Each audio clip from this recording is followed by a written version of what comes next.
Well, as the academic year gets underway, many students will be back online for virtual learning. Parents and teachers are certainly aware that the distance learning poses some potential threat for cybersecurity challenges. In this segment, Andrea Swipe Murdoch talks with a consumer safety editor for ideas on staying safe online. Here's what she had to share. E-learning is the new normal for many families these days, but it doesn't come without necessary precautions. Today, we're joined by Elena Mauer, consumer safety editor at securitynerd.com, to help us minimize the dangers of e-learning. Hi, Elena. Hi, how are you? I am doing so well. This is such an important topic, and I know you've probably been spending lots of time talking about it in recent weeks as we prepare to go back to school. Because as adults, we've likely been exposed to the best practices for managing our online accounts and electronic interactions, but now we have little ones that are going to be spending just as much time at the computer as we are, and they might not be able to identify things that don't seem quite right. So you have some suggestions for managing the challenges of cybersecurity. Tell us about those. I do. And there are a number of things, that you want to watch out for.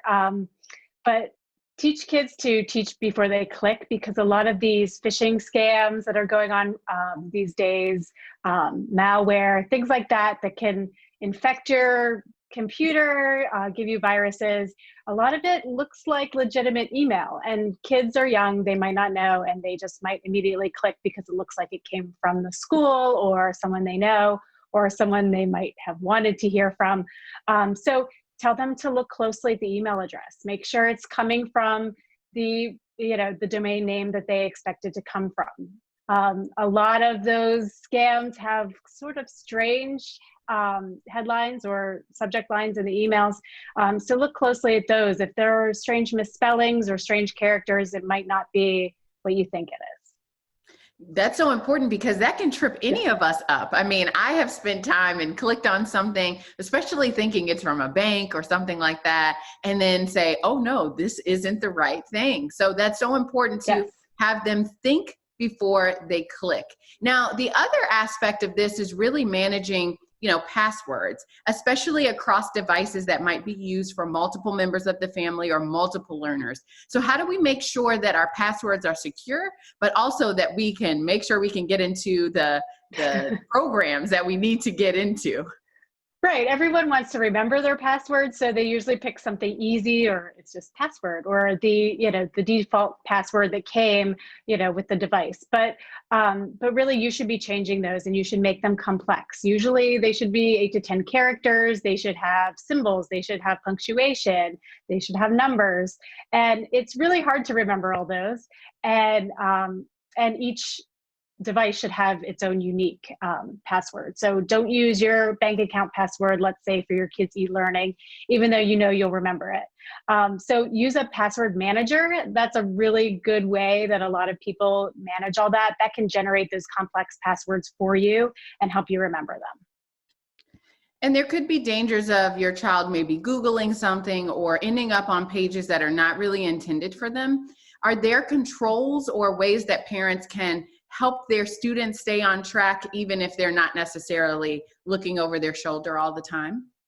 Yes, you can enable parental controls on a lot of devices, a lot of programs, a lot of apps. So just check for those. And there are also some apps that you can use to keep a closer eye if you feel that's necessary. So there's lots of ways to do it, but don't think that means that everything's okay and you could just leave your kid.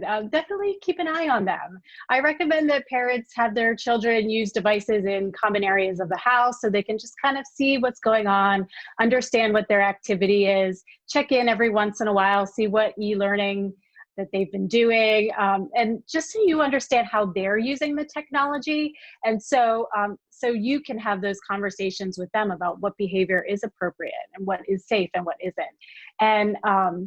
And you're not being a helicopter parent if you're doing that. Absolutely. Like I was saying, everyone needs a little help managing and remembering the really important aspects of cybersecurity, regardless of the age. So I think it's helpful that children are being introduced to this earlier, but also there's a lot to consider. It's a lot of responsibility with being online. So if they feel, or if you feel that you have been compromised in any way, what should you do next?